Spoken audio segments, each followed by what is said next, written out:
아홉 거인은 일반 무지성 거인과는 다른 차별성을 가지고 있으며 거인의 신체 중심부, 목덜미 속에 계승자의 인간 몸이 위치하게 되는데요.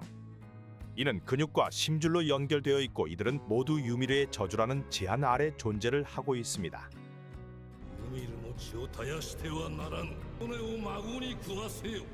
오늘은 진격이 거인 대표 거인들인 아홉 거인에 대한 비밀을 알아보겠습니다. 바로 시작합니다. 1. 짐승거인. 짐승거인은 아홉 거인 중에서도 가장 외형적으로 특이한 모습을 가진 거인으로 계승자의 성향이나 유전적 특성에 따라 다양한 동물의 형상으로 변형되는 특징을 가지고 있는데요.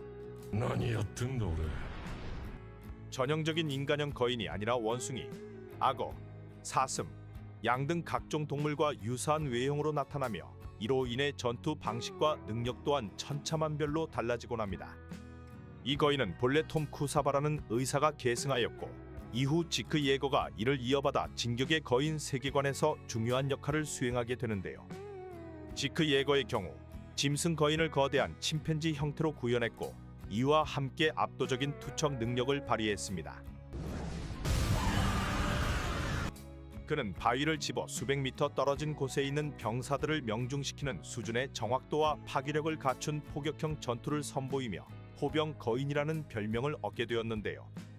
실제로 시즌 3에서 조사병단을 거의 전멸 직전까지 몰고 간 투척 스타일의 바위 던지기는 짐승 거인의 원거리 공격을 가장 잘 보여주었다고 볼 수 있습니다. 짐승 거인이 무서운 점은 원거리 전투 능력에만 있지 않습니다. 지크가 왕가의 혈통을 지닌 계승자였기에 그는 짐승 거인의 능력 외에도 좌표의 힘을 일부 사용할 수 있었고 이로 인해 지크는 특정 조건에서 거인의 척수액을 투여받은 LDI를 고함 한 번으로 무지성 거인으로 변이시키는 능력을 가지고 있었는데요. 실제로 작중에서는 병사들에게 포도주 형태로 척수액을 미리 투여한 뒤 전장에서 지크의 포유 한 번으로 한순간에 병력을 거인화시키는 장면이 연출되며 이는 말해전의 전황을 바꿔놓는 계기가 되었습니다. 지크의 짐승 거인은 원거리 공격 능력, 전략적 통제력, 유전자 기반의 변이 능력까지 겸비하고 있어 단순히 힘으로 싸우는 거인이 아닌 전략 병기이자 생화학 무기에 가까운 형태로 진화했습니다. 그의 능력은 다소 제한적이지만 지크라는 인물이 가지고 있던 냉정한 두뇌와 생물학적 지식과 왕가 혈통이 결합되었기에 가능했다고 보여집니다. 다만 짐승 거인의 단점은 근접전 능력이 크게 떨어진다는 점을 가지고 있는데요. 지크는 앨런과의 접촉을 통해 시조의 힘을 깨우려는 계획을 세웠지만 결국 리바이 병장과의 근접 전투에서 거의 일방적으로 패배하며 그 한계를 보여주었습니다. 근접전에서의 무력함은 몸 자체가 투척에 특화된 형태로 설계된 탓이기도 하며 전투에서는 항상 병사들의 지원이나 수비 병력에 의존해야만 하는데요. 결국 짐승 거인은 상황 통제와 병력 운영, 무기화된 척수액의 활용과 포격 등 특수 임무 수행에 최적화된 거인으로 계승자의 성향에 따라 능력이 크게 달라진다고 볼 수 있습니다. 진격의 거인 세계관에서 짐승 거인은 전략적 대량 살상 병기에 가장 가까운 거인이라 할 수 있습니다. 2. 전투의 거인. 전투의 거인은 아홉 거인 중에서도 가장 독특한 전투 스타일과 구조를 가진 존재로 전신을 자유자재로 경질화할 수 있을 뿐만 아니라 다양한 형태의 무기를 생성할 수 있는 능력을 갖추고 있습니다. 전투의 거인의 가장 큰 특징은 소유자가 거인의 목덜미가 아닌 외부의 경질화된 결정체 안에서 조종한다는 점입니다. 이는 다른 지성 거인들과는 완전히 다른 형태로 파일럿이 조종하는 전투 병기처럼 활용을 하는데요.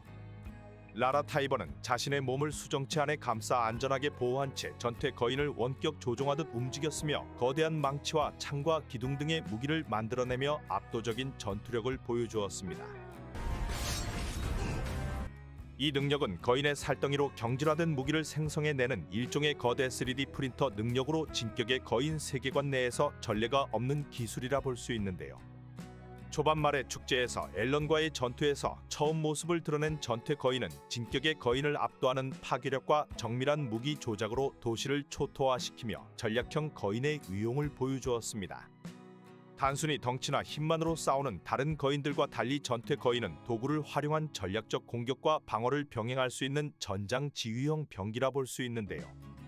그러나 이런 뛰어난 전투 능력에도 불구하고 체력 소모가 매우 크다는 단점이 있으며 무기를 반복해서 생성하거나 수정체 방어를 유지하기 위해 많은 에너지를 소모하게 되는데요.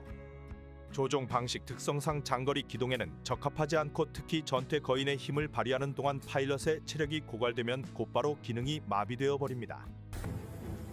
兄と同じ水晶体 실제로 라라 타이버는 앨런의 기습을 받은 이후 턱 거인의 턱에 의해 수정체가 파괴되며 사망하게 되었고 이로써 전투의 거인의 힘은 앨런에게 흡수가 되어버렸습니다.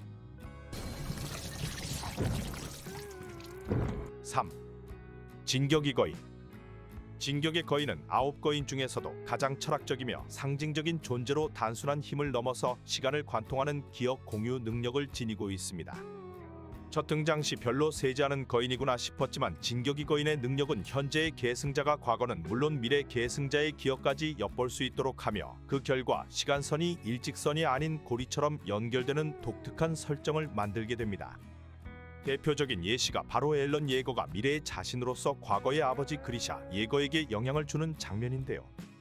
그리샤가 레이스 가문을 몰살하며 시조 거인의 힘을 빼앗은 결정적인 순간 앨런은 기억을 통해 아버지의 머릿속에 자극을 보내고 그리샤는 충격과 공포에 휩싸여 이렇게까지 시킬 줄은 몰랐다며 눈물을 흘리는 장면이 나옵니다.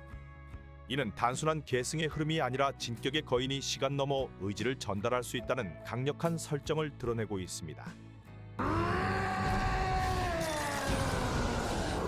이처럼 진격의 거인은 정보의 전달자 운명의 개입자로 기능하며 실제 스토리상에서도 모든 사건의 중심축이 되었는데요. 자유를 위한 강박을 가진 앨런 예거에 이르러 절정을 이루며 결국 그는 시조 거인의 힘과 결합해 다 죽여버릴 수 있는 땅울림을 일으키고 전 세계를 멸망시키는 극단적인 선택을 감행하게 됩니다. 전투력 측면에서 보면 진격의 거인은 경질화나 초대형화 같은 특별한 능력은 없지만 격투에 최적화된 신체 구조와 탁월한 회복력을 갖추고 있습니다.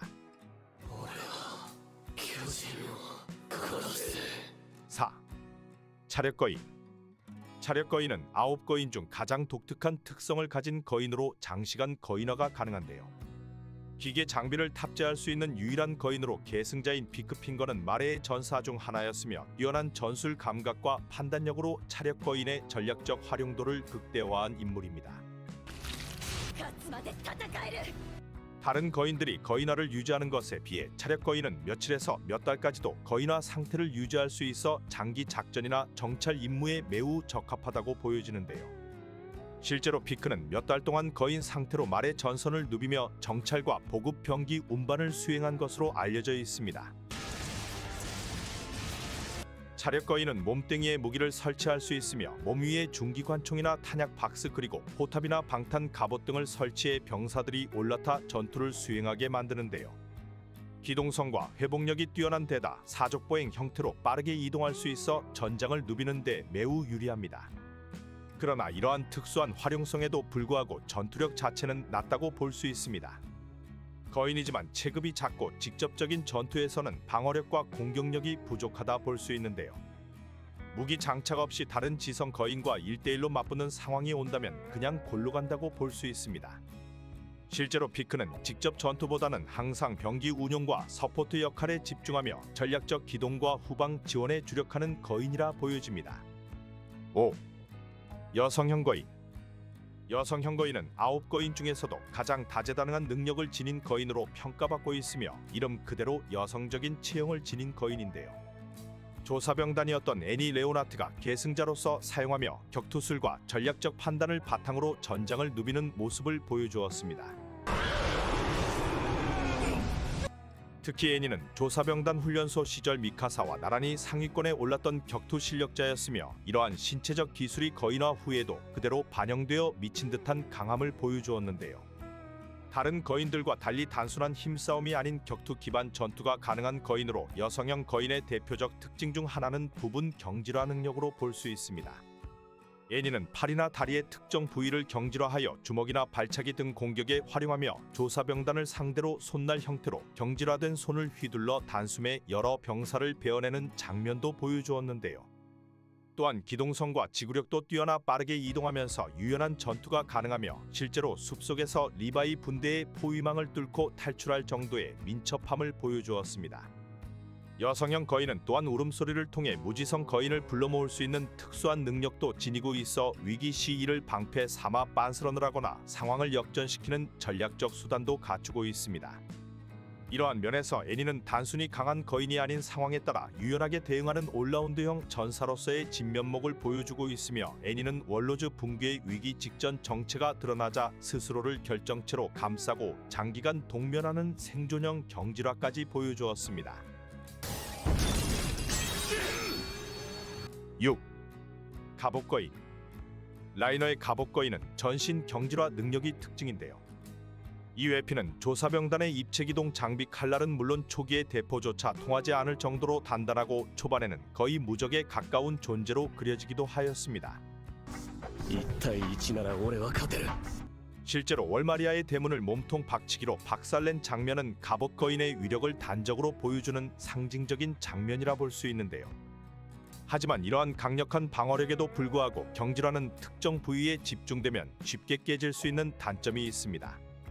진격의 거인 앨런과 싸울 때 라이너는 무릎 관절이나 팔꿈치 등 움직임이 필요한 부위의 갑옷을 해제하거나 얇게 유지하는 순간 이로 인해 미카사의 공격에 치명상을 입는 장면도 연출되기도 하였는데요. 또한 후반부로 갈수록 갑옷의 내구성이 점차 약화되는 모습이 보이며 이놈은 유리 거인이구나라고 불리기도 하였습니다. 마지막에는 대형 창과 같은 병기에는 약점을 보이게 되었고, 내구력만으로는 더 이상 싸움에서 우위를 점할 수 없는 시점에 도달하게 되어 보스가 상당히 사라지게 되었습니다. 7. 턱거인. 이름 그대로 턱이 강력한 턱거인은 9거인 중 가장 작은 체구를 가지고 있는데요. 하지만 민첩성과 파괴력 면에서는 최상위급으로 꼽히는 거인으로 보여집니다. 그 이름처럼 가장 강력한 무기는 바로 경질화된 턱과 손톱으로 다른 거인들이 부수지 못하는 경질화 결정체조차 파괴할 수 있는 유일한 거인입니다. 실제로 턱거인은 전투의 거인의 결정체를 부숴 전투의 핵심을 바꾸는 역할을 했으며, 이 장면은 단순한 거인 이상의 전략적 가치를 입증한 장면으로 볼 수 있습니다. 턱거인의 계승자는 마르셀 갈리어드에서 유미르 그리고 포르코 갈리어드 마지막으로 팔코 그라이스 순으로 이어지게 되었는데요. 계승자마다 외형과 전투 스타일이 조금씩 달라졌으며, 유미르는 단순한 사족 보행형 거인으로 큰 전투 기술은 없지만 빠른 기동을 활용해 야전에서 생존하는 모습을 보였습니다. 포르코와 팔코는 날카로운 손톱과 입을 적극적으로 활용해 거인 전투에서 활약하였고, 특히 포르코는 거대한 수정체를 깨뜨리며 아르민과 앨런에게 결정적인 정보를 제공하였는데요. 이후 팔코에게 계승되면서 거인의 형태도 새 형태인 새 모양의 거인으로 변화까지 하며, 이건 뭐 지맘대로 변하는 거인으로 보여졌습니다. 이처럼 턱거인은 작고 빠르며 예리한 공격으로 기습과 암살에 최적화된 거인이며, 보통 사족보행 형태를 유지하고 있는데요. 계승자에 따라 각기 다른 스타일로 거인이 되며 그 잠재력은 무궁무진하다고 볼 수 있습니다. 8. 초대형 거인. 지리는 포스를 가진 초대형 거인은 9거인 중 가장 거대한 몸집을 가진 존재로 높이 약 60m에 달하는 압도적인 크기를 보여주는데요. 초대형 거인은 등장 자체만으로 공포의 상징이 되었으며, 스토리 초기 계승자는 베르톨트 후보였습니다. 초대형 거인의 가장 강력한 무기는 바로 변신 시 발생하는 폭발적인 에너지로 인한 단순한 변신이 아닌 일대 지역을 완전히 초토화시키는 폭발로 이어지는데요. 실제로 베르톨트는 트로스트구에서 첫 등장할 때 성벽을 단숨에 부숴버렸으며, 아르민은 말의 침공 당시 항구를 한 번의 변신으로 전멸시켜 압도적인 파괴력을 보여주었습니다. 이런 대폭발과 함께 다른 무기는 전신에서 고유를 방출하는 특이한 기술인데요. 이는 접근하는 적을 자동적으로 방어하는 기능이 되며, 특히 입체기동 장치를 사용하는 인간에게는 매우 치명적이라 볼 수 있습니다. 고열은 공격뿐만 아니라 지속적으로 근육을 연소시키며 열을 발산하는 방식으로 작동되기 때문에 장시간 유지되면 사용자의 체력도 급격히 감소하는 모습을 보이는데요. 덩치가 산만해서인지 민첩성이 매우 떨어지며, 베르톨트는 거인화 이후 몸을 거의 움직이지 않고 단순한 낙하나 발차기로 공격을 가했고, 아르민 역시 거인화 후 대부분을 짧은 순간의 파괴에 집중하는 모습을 보였습니다. 초대형 거인은 단순한 거인이 아닌 인류와 세계 사이의 균형을 무너뜨릴 수 있는 파괴의 상징으로 볼 수 있으며, 진격이 거인하면 제일 먼저 떠오르는 거인이라 볼 수 있습니다. 終わった 9. 시조의 거인. 시조 거인은 9거인의 기원이자 최종 형태로 에르디아인의 신체와 정신을 자유롭게 조작하고 모든 거인을 지배할 수 있는 절대적인 권능을 지닌 존재인데요. 최초의 시조 거인은 유미르 프리츠로 그녀가 죽은 후 그 힘은 프리츠 왕가를 통해 대대로 계승되어 오게 되었습니다. 시조 거인은 현실 세계와는 다른 차원의 공간인 좌표라는 세계에 존재하며, 이곳에서 엘디아인의 의식을 접속시키거나 새로운 질서를 설정할 수 있는데요. 이 좌표 세계에서 유미르는 수천 년간 거인의 육체를 만들어내었고, 앨런과 지크가 좌표 공간에서 만나기도 하였습니다. 앨런 예거는 왕가 혈통을 지닌 지크와 접촉함으로써 시조 거인의 힘을 각성했고, 각성 직후 자신의 이상을 실현하기 위해 거인의 군세를 이끌어 땅올림으로 전 인류를 아작내려 하였는데요. 이 과정에서 앨런의 시조 거인 형태는 약 2km에 달하는 거대한 등뼈 형태의 괴수로 변하였고, 그 모습 자체가 이미 인간을 초월한 신적 존재로 표현되기도 하였습니다. 하지만 시조 거인의 능력은 오직 왕가의 혈통을 지닌 자에게만 발현되며, 그렇지 않은 자는 아무리 계승하더라도 이 힘을 사용할 수 없는데요. 그래서 프리츠 왕가는 이 힘을 철저히 통제해 왔고, 앨런 또한 지크와의 접촉 없이는 시조의 힘을 발현할 수 없었습니다. 시조 거인은 단순히 가장 강한 거인이 아니라 세계관 전체의 설계도이자 진격의 거인이 말하고자 했던 자유와 운명의 본질을 구현한 존재라 할 수 있습니다. 駆逐してやる楽園送りにされた俺たちの同胞だ 진격의 거인에 등장하는 무수한 거인들 중에서도 가장 자주 볼 수 있는 유형은 바로 뇌가 없어 보이는 일반 무지성 거인입니다. 이들의 행동 패턴은 단순하지만 인간에게는 매우 위협적인데요. 지능이 좀 부족하더라도 노 밖으로 몰려올 경우 엄청난 압박을 가합니다. 오늘은 무지성 거인의 종류와 특징을 한번 알아보겠습니다. 바로 시작합니다. 먼저 일반 무지성 거인입니다. 일반 무지성 거인은 공격 방식이 매우 원초적이며 일단 먹고 보는 게 특징인데요. 사람을 손으로 움켜잡고 그대로 입에 넣어 씹어먹거나 통째로 삼키는 방식이 대부분입니다. 신체 부위가 기형적으로 크게 발달된 경우가 많으며, 그 외모는 매우 괴이하고 공포스럽기까지 하는데요. 개 쪼개고 있는 거인도 있는 반면, 어떤 거인은 팔이 비정상적으로 길거나 다리가 짧아 걷는 모습을 보면 뭐지 이 새끼는 이라는 생각을 들게 만들기도 합니다.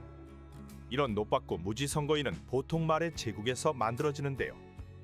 말에는 엘디아인의 척수액을 변형시켜 그들을 무지성 거인으로 만드는 주사제를 보유하고 있으며, 이를 통해 엘디아인을 형벌로서 거인으로 변환시키거나 전쟁 무기로 활용하고 있습니다.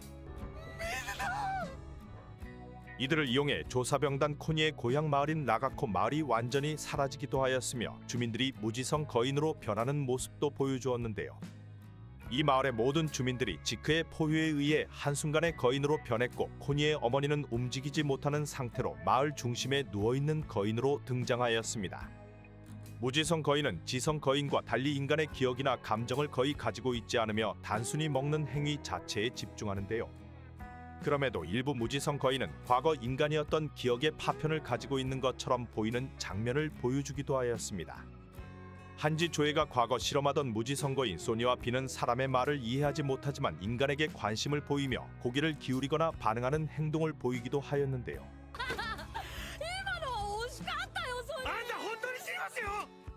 이런 장면은 무지성 거인이 단순한 괴물로 보이지만 과거 인간이었던 것을 나타내기도 합니다. 무지성 거인을 완전히 제거하려면 반드시 목덜미 깊숙한 곳을 절단해야 하며, 이 부위는 지성 거인의 경우와 마찬가지로 유일한 약점으로 볼 수 있습니다. 일반 무지성 거인은 거지같이 생긴 본능에 충실한 거인이구나라고 생각할 게 아니라 체제에 의해 도구로 쓰인 슬픈 존재라 생각됩니다. 다음 기형적인 이형 거인입니다. 무지성 거인들 중에서도 유독 저 새낀 뭐지라는 말이 나오는 눈에 띄는 존재들이 있는데요. 그것은 바로 이형 거인입니다. 이형 거인은 일반적인 거인들과는 확연히 다른 외모와 움직임과 행동 패턴을 지닌 무지성 거인으로 보면 되는데요.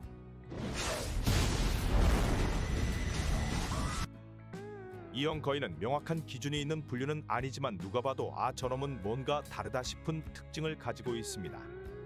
이형 거인의 가장 큰 특징은 외형적 기형이며 예를 들어 팔이 비정상적으로 길거나 어떤 거인은 두 다리가 아예 퇴화해 네 발로 걷기도 하는데요. 심지어 얼굴이 완전히 뒤틀려 있거나 눈이 한쪽에만 몰려 있는 등 보기만 해도 짜증나는 왁구를 보여주기도 합니다. 이 때문에 이형 거인은 시각적으로도 강렬한 인상을 남기며 일반적인 무지성 거인보다 훨씬 더 공포스럽게 평가되고 있는데요. 이런 이형 거인의 또 하나의 특징은 행동이 매우 특이하다는 점입니다. 일반적인 무지성 거인들은 본능적으로 인간을 향해 걷거나 달리지만 이형 거인은 그 본능조차 예측 불가능한 방향으로 표출되곤 하는데요. 빠르게 기어오르거나 또는 달리는 속도가 매우 빠르며 심지어 점프하여 벽을 뛰어넘으려는 시도를 하는 거인도 존재합니다. 추가로 손으로 총질을 하는 빵야빵야 거인까지 다양한 퍼포먼스를 보여주고 있는데요. 이런 행동 패턴은 정찰병단이나 주둔병단이 대응하기 훨씬 어렵게 만들고 있습니다. 조사병단이 애먹은 거인은 네 발로 짐승처럼 달려들며 속도가 매우 빨라 많은 병사들이 대응하지 못하고 잡아먹히기도 하였는데요. 이형 거인이 모두 강력한 존재는 아니지만 그 기형성과 예측 불가능한 행동은 전장에서 병사들에게 심리적 공포를 증폭시키고 있습니다. 단순히 목덜미만 자르면 죽는다는 약점은 같지만 이상한 몸 구조와 빠른 속도 그리고 갑작스런 행동은 공격을 매우 어렵게 만들고 있습니다. 말의 제국은 엘디아인을 무지성 거인으로 만들 때 일부러 변이를 유도하거나 실험적 접근을 통해 기형 거인을 만들어냈을 가능성도 있다고 보여집니다. 다음은 시키는 대로 하는 지시형 거인입니다. 대부분 거인들은 무지성 상태로 인간을 공격하지만 특별한 능력을 가진 자가 개입하면 무지성 거인도 일종의 병기처럼 통제가 되기도 하는데요. 이처럼 지성 거인의 명령이나 특정 조건에 의해 통제되는 무지성 거인을 일반적으로 지시형 거인이라 부르며 가장 대표적인 예가 바로 짐승 거인의 힘을 지닌 지크 예거가 만든 거인들입니다. 지시형 거인은 딱 보면 무지성 거인이구나 싶지만 일정한 명령에 반응을 하는데요. 본래 무지성 거인은 인간을 무조건적으로 공격하는 본능적인 존재이지만 지시형 거인은 특정 상황에서 공격 대상이나 행동 방식을 바꾸는 등의 명령 반응성을 보입니다. 지크의 경우 자신의 척수액이 몸에 들어간 엘디아인을 대상으로 포효하면 즉시 무지성 거인으로 변이시킬 수 있으며 이후에는 마음대로 부려먹는 모습을 보였는데요. 대표적인 장면은 라코코 요새 전투로 당시 파라디 섬 병사들이 포도주에 들어간 지크의 척수액을 마신 상태였으며 지크가 포효하자마자 병사들은 고통스러운 비명을 지르며 순식간에 거인으로 변신하였습니다. 지시형 거인은 통제가 가능한 만큼 전략적으로 사용이 매우 좋으며 평소에는 인간의 형태로 있다가 급신호를 주면 대량의 전투 병기로 변모하기 때문에 잠재적인 거인 병력을 어디에나 심어둘 수 있다고 볼 수 있는데요. 포도주 사건처럼 음식이나 음료의 척수액을 섞는 방식은 매우 교묘하고도 위험한 전략이었습니다. 거인화된 병사들은 기존의 무지성 거인과는 달리 최소한의 명령에 반응하기 때문에 전장에서 집중 타격을 하기도 합니다. 또 지시형 거인은 하늘에서 비처럼 뿌리며 활용되기도 하며 성벽처럼 쌓아두기도 하는데요. 지크가 돌을 투척하는 포지션에서 거인들을 배치하며 조사병단을 거의 전멸하게 만들기도 하였습니다. 다음은 있는지도 몰랐던 벽속 거인입니다. 진격의 거인의 세계관을 뒤흔든 가장 충격적인 설정 중 하나는 바로 성벽 속에 거인이 있다는 사실이었는데요. 처음에는 단순한 성벽이라 여겼던 말이야. 로제, 신화의 3중 성벽이 사실은 겁나 많은 무지성 거인들이 밀착된 채 만들어진 구조물이라는 사실이 밝혀지게 되었습니다. 이들은 벽거인이라 불리며 언제든 세계를 멸망시킬 수 있는 병기로 잠들어 있었는데요. 벽거인의 존재는 애니메이션 1기 마지막 장면에서 처음 암시되었으며 거인의 공격으로 파괴된 벽의 일부에서 사람 눈처럼 생긴 구조물이 드러났고 이는 후에 실제 거인의 눈동자임이 밝혀집니다. 벽 안의 거인은 수백 년 전 시조 유미르의 피를 계승한 프리츠 왕가가 파라디 섬으로 도망친 후 만든 인공적 성벽이라 볼 수 있는데요. 프리츠 왕은 외부 세계와의 전쟁을 중단하고 수천 명의 엘디아인을 무지성 거인으로 변환시켜 서로 몸을 맞닿게 하여 거대한 벽을 세웠으며 이 거인들은 좌표의 힘으로 고정된 상태로 봉인되었습니다. 그리고 이들은 훗날 땅올림에 사용이 되는데요. 벽거인들은 대부분 60m에 달하는 초대형 거인들로 피부가 없고 붉은 근육이 드러난 형태를 하고 있으며 높은 열을 발생시키는 특징을 가지고 있습니다. 왁구는 베르톨트나 아르민이 사용한 초대형 거인과 매우 흡사하며 사실상 동일한 능력의 일부를 공유한 것으로 추정되는데요. 이들은 모두 일정한 자세로 고정되어 있으며 왕의 명령 없이는 절대 움직이지 않으나 일단 각성하면 그 존재는 재앙 그 자체로 볼 수 있습니다. 땅올림 시 당시 최고의 무기들로 이들을 막으려 하였지만 노받고 땅올림으로 전멸이 코앞이란 걸 보여주었는데요. 프리츠 왕은 마레를 포함한 외부 세계의 벽거인의 존재를 은연중에 알림으로써 억지로 평화를 유지시켰으며 이 벽을 넘는다면 거인을 발동시키겠다는 위협을 남겼다고 보여집니다. 세계는 오랜 세월 그 말 때문인지 침공을 포기하거나 보류하였다고 생각되는데요. 그러나 에렌 예거는 이 억지로 이어진 평화가 결국 자신들의 자유를 억압하고 있다는 점을 깨닫고 시조 유미르와 접속해 실제로 땅올림을 실행한 것이었습니다. 여러 종류의 무지 선거인들이 있으며 결국 이들은 모두 인간이었으며 희생을 강요한 역사와 진실을 감추고 기억을 봉인한 권력의 결과물이라 보여지네요.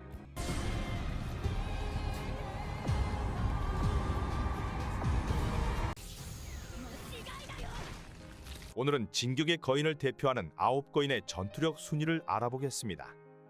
주관적 순위로 다른 의견이 있으면 댓글을 남겨주세요. 바로 시작합니다. 먼저 9위 진격의 거인입니다. 진격의 거인은 에렌 예거가 처음으로 각성한 거인이자 9거인 중에서 가장 노멀한 전투형 거인입니다. 전투의 거인이나 창의 거인의 능력을 흡수하기 전 에렌이 초기에 사용하던 진격의 거인은 다른 거인들과 비교했을 때 특별한 능력보다는 균형 잡힌 거인이라는 특징을 가지고 있었는데요. 빠른 회복력이나 특출난 민첩성, 방어력, 원거리 공격 능력 등은 많이 부족하며 오직 근접전에서의 순수한 타격과 투쟁 본능에 의존해 싸우는 거인이라 볼 수 있습니다. 이 때문인지 전투력 자체가 낮다기보다는 상대적으로 다른 거인들이 갖고 있는 고유 능력에 비해 눈에 띄는 장점이 없다고 볼 수 있는데요. 이런 점에서 순위가 낮을 수밖에 없다고 생각됩니다. 실제 트로스트구 전투에서 에렌은 거인화의 처음 성공의 동료들을 구해내는 활약을 펼쳤지만 이 역시 경험 부족으로 인해 통제가 어려웠고 수차례의 실패를 겪었는데요. 이후 여성형 거인과의 전투에서도 전사로서의 근성을 보여주긴 했지만 에렌 능력치가 구린 것인지 애니의 유연한 전투 스타일 뛰어난 것인지 결정화 능력에 고전하며 패배하게 되었습니다. 이후 갑옷 거인과의 전투에서는 어느 정도 기술로 밀어붙였지만 상대의 방어력 앞에서는 결국 전략적 협력이 필요하였는데요. 이러한 사례들을 보면 진격의 거인은 누구나 다룰 수 있는 전투형 거인으로서의 상징성은 강하지만 단독 전투력으로는 9거인 중 가장 뒤에 위치한다고 평가할 수 있습니다. 에렌이 전투 중에 성장하고 전투의 거인 등 다른 힘들을 흡수하면서 강력해지게 되었으며 어디까지나 초기의 진격의 거인 자체만으로는 눈에 띄는 특수 능력이 없어 구리다 보여집니다.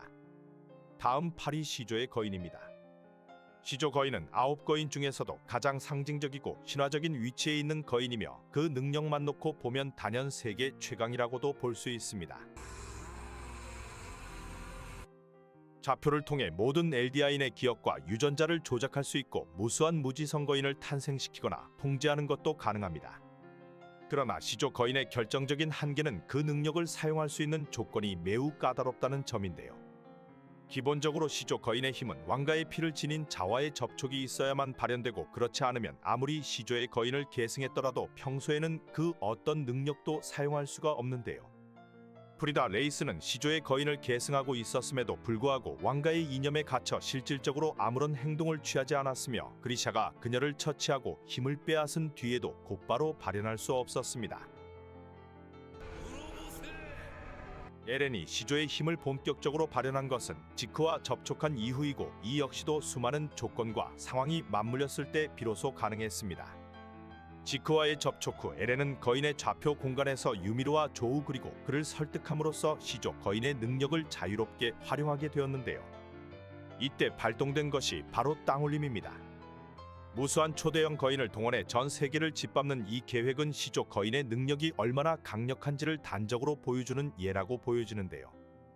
하지만 이처럼 압도적인 능력은 거의 봉인 상태로 존재하며 평소엔 발현이 어렵고 조건 충족을 위해선 큰 희생과 전략이 필요하여 사실상 계륵 같은 존재라 볼 수 있습니다. 전장에서 즉각적인 효과를 발휘하기보단 전략적으로 극단적인 상황에서야 진가를 발휘할 수 있는 힘으로 순수 전투력 순위에서는 조건이 붙지 않는 다른 거인들보다 낮은 8위로 평가되며 이는 시조 거인이 강하지만 쓸 수 없는 힘이라는 아이러니를 상징하는 결과라 할 수 있습니다. 다음 7위 차력거인입니다. 차력거인은 9거인 중에서 가장 특수한 형태와 역할을 지닌 거인으로 전통적인 전투력보다는 보조 능력에 특화된 전장을 지원하는 거인으로 볼 수 있습니다. 다른 거인들이 일정 시간만 거인화 상태를 유지할 수 있는 것과 달리 차력거인은 수일에서 수개월까지도 거인화 상태를 지속할 수 있어 전략적 활용성이 매우 높은데요. 특히 등 위에 중장비를 탑재할 수 있는 구조로 인해 기관총, 포탑, 병력 수송용 무기 플랫폼으로 변형이 가능하며 마레군에서는 기계화 부대와 같은 역할로 활용되었습니다. 이러한 장점을 극대화해 다양한 작전에서 차력거인을 활용하였고 원거리에서의 화력 지원이나 보급, 정보 전달 등 전장 전체를 연결하는 중요한 연결고리로 활약하기도 하였는데요. 실제로 마레와 파라디섬의 전투에서 차력거인은 대형 포탑을 등에 싣고 수많은 병사를 제압했으며 리바이와의 교전에서는 폭발을 피하면서 빠르게 회피하는 장면도 보여줬습니다. 지능적으로는 높다고 볼 수 있지만 순수 전투력 면에서는 근접전에서 약점을 보이며 빠른 속도를 지녔음에도 불구하고 방어력은 약해 리바이나 미카사 같은 숙련된 병사에게는 쉽게 제압당하기도 하는데요. 장비에 의존하는 전투 방식은 장비가 파괴되거나 기습을 받을 경우 대응력이 떨어진다는 단점도 있으며 피크 본인도 이러한 약점을 인지하고 있어 항상 지원형에 머무르는 전략을 취하기도 하였습니다. 마지막 파이널 시즌에서는 난 본체만 안 되지면 다 때려 눕힐 수 있다며 장에게 강함을 어필하기도 했습니다. 다음 6위 턱이 큰 턱거인입니다. 턱거인은 9거인 중에서 가장 작고 민첩한 형태를 지닌 거인이며 그 외형에서 오는 날렵함과 특유의 파괴력을 바탕으로 기습 및 돌격에 최적화된 전투 거인인데요.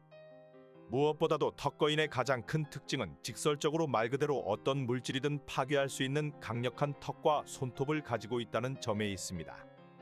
단단한 수정체나 방어구도 문제없이 부술 수 있는 강한 근접 파괴 능력을 자랑하며 유미르가 이 힘을 계승했을 당시에는 아직 전투 스타일이 정제되지 않았지만 포르코로 계승되면서부터는 본격적으로 그 진가가 발휘되었는데요. 전장에서의 기동성과 공격력에서 놀라운 성과를 보여주었으며 특히 포르코는 여포의 거인이 만든 결정화 안에 있는 전투의 거인을 자신의 턱으로 단숨에 파괴하며 이야기 전개상 핵심 전환점이 되는 순간을 만들기도 하였습니다. 이후 턱거인은 팔코에게 계승되며 새로운 형태로 진화를 하였는데요. 팔코의 턱거인은 이름과는 다르게 급등짝에서 날개가 솟아나며 부리 같은 요소를 지니고 있어 비행이 가능한 유일한 거인으로서 등장하게 되었습니다. 이는 거인의 개별 특성이 계승자의 특성과 융합되며 발전할 수 있다는 점을 잘 보여주는 사례입니다. 하지만 턱거인은 체격이 작고 방어력도 약한 편이기 때문에 일단 적에게 포착되거나 포위되었을 경우 생존율이 급격히 낮아지는 단점도 있는데요. 특히 장시간 전투에는 체력 소모가 크고 지속력이 떨어진다는 한계도 존재합니다. 그럼에도 불구하고 속도와 파괴력이라는 명확한 강점은 타거인이 가지지 못한 유니크한 무기이며 특히 협공이나 보조전에서 강한 적의 약점을 꿰뚫는 결정타로 활약할 수 있는 잠재력을 지닌 존재라 볼 수 있습니다. 날개는 개오바였지 않았나 생각이 들기도 하네요.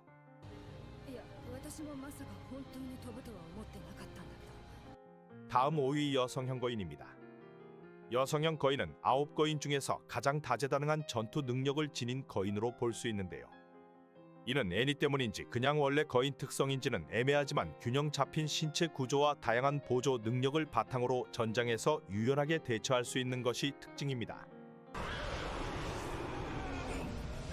보유자인 애니 레오나트는 본래 훈련병 시절부터 탁월한 격투 실력을 지닌 인물로 이를 거인화 이후에도 그대로 활용하여 여성형 거인을 정교한 무수령 전투 거인으로 완성시켰는데요.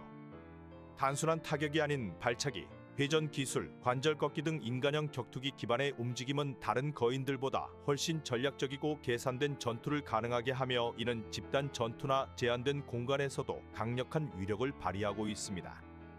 여성형 거인의 또 다른 큰 장점은 부분 결정화 능력으로 손이나 목 부위를 순간적으로 결정화시켜 방어 또는 타격 시 방패처럼 활용할 수 있으며 위기 상황에서는 전신 결정화를 통해 스스로를 봉인하여 생존할 수 있는 능력도 갖추고 있습니다.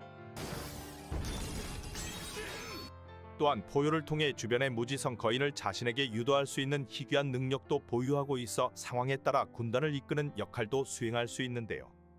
실제로 애니는 조사병단의 정예 병사들을 여러 차례 유인하고 섬멸하며 리바이나 미카사와 같은 특급 전사들과의 전투에서도 끝까지 생존하는 집요함과 판단력을 보여주었습니다.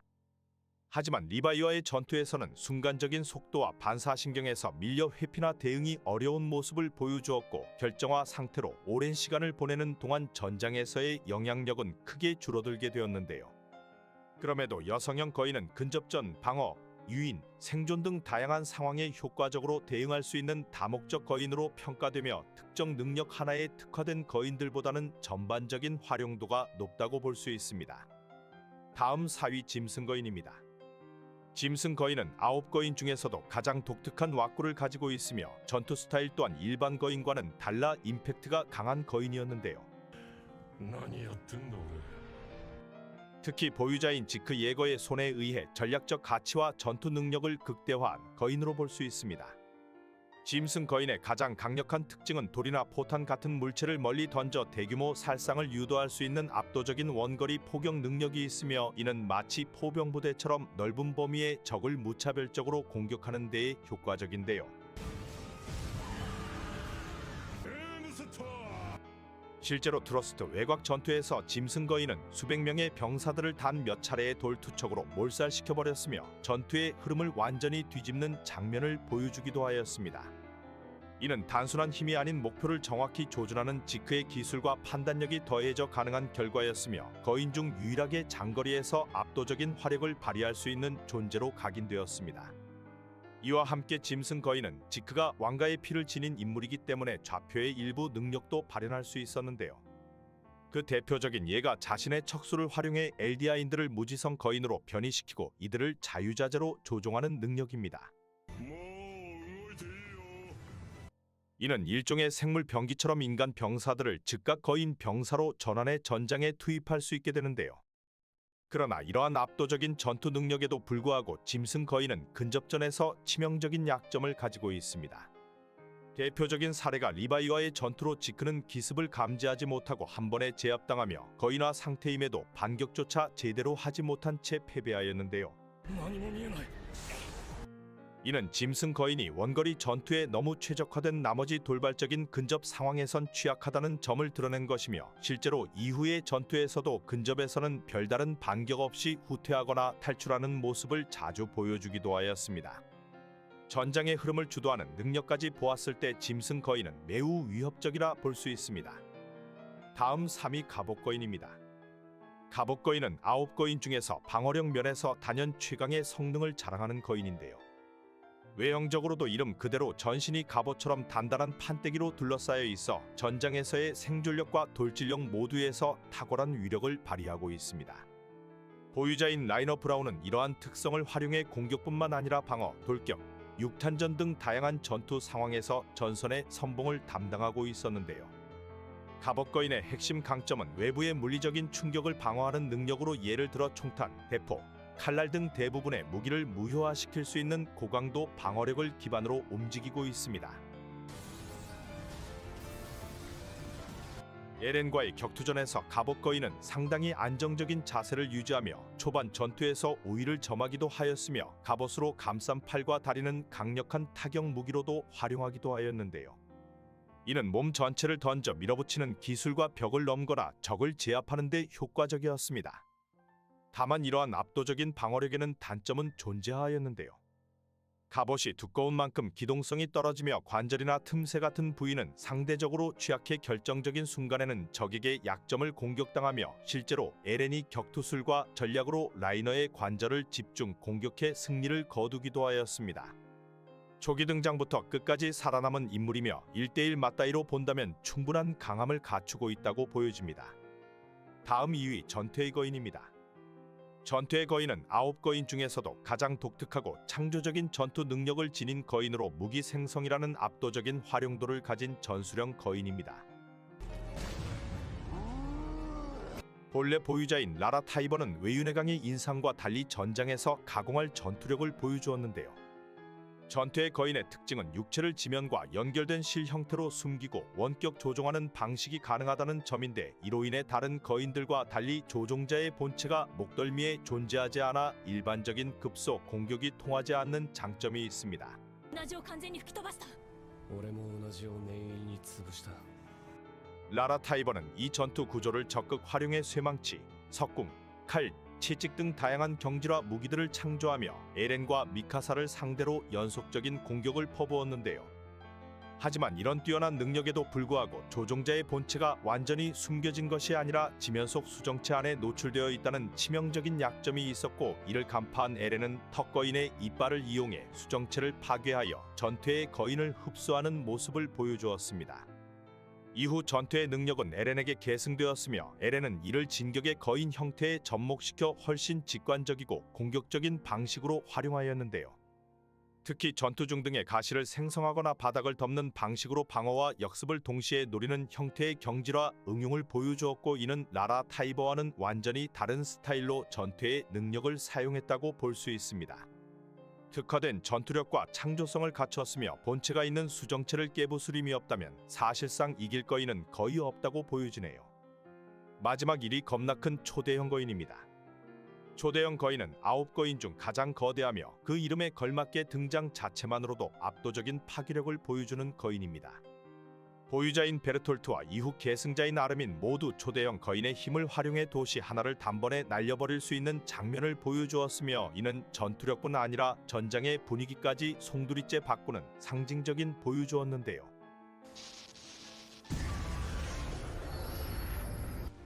가장 두드러지는 특징은 출현 시 발생하는 열폭발로 단순히 거인화하는 행위 자체가 핵폭탄급 위력을 지니고 있어 주변의 병력과 구조물, 전술 배치 자체를 무력화시키는 기능을 가지고 있습니다.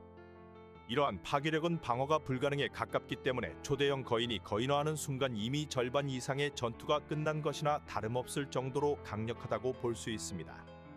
또한 초대형 거인은 몸 전체에서 고온의 증기를 뿜어낼 수 있는 능력을 지니고 있는데, 이로 인해 근접 공격을 시도하는 상대는 접근 자체가 불가능해지는데요. 실제로 베르톨트가 증기를 방출해 수많은 병사들을 가까이 다가오지 못하게 만든 장면이 있었으며, 리바이조차 순간적으로 후퇴할 수밖에 없었던 상황은 초대형 거인의 근접 무력화 능력을 명확히 보여주었습니다. もっと時間を稼ぐんだ。 트로스트구에서 출현 그리고 성벽을 단숨에 무너뜨리는 첫 등장은 이 거인이 단순히 크다는 이유로 얼마나 압도적인 위협이 되는지를 상징적으로 보여주는 장면이었습니다. 아르민이 말의 해안 도시를 공격하며 도시 전체를 폭발로 휩쓴 장면은 초대형 거인의 전투 활용도가 단순한 겁박 수단을 넘어 전략적 살상 병기라는 점을 확실히 각인시켜 주었습니다. 이러한 점들을 종합했을 때 초대형 거인은 단 한 번의 등장으로 전세를 바꿀 수 있는 능력, 그리고 접근이 거의 불가능한 방어 형태, 또 대규모 파괴력을 동시에 지닌 유일한 거인이라 할 수 있으며, 이는 다른 거인들이 아무리 전략적이고 기술적으로 뛰어나다 해도 넘기 어려운 벽이 됩니다. 실제로 에렌은 거인 상태로 초대형 거인에게 달려들었으나 발길질 한 방에 나가떨어지기도 하였습니다.